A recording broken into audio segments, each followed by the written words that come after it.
We're still talking about scrapbooking and the different options that you have when it comes to time and money to invest in these scrapbooks.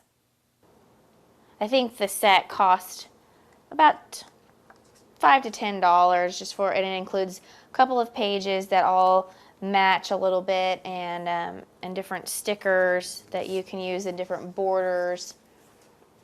When you're scrapbooking, you can make a scrapbook or a couple of pages for a certain event, or you can just use some of these pre-made borders that will just stick right on, so you don't even have to worry about glue when using these. They've already done the hard part for you.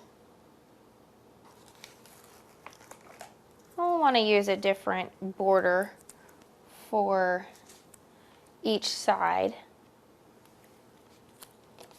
Just be sure that you line them up with the edge of the paper. And if you get off, that's what your scissors are for. You can just trim it up.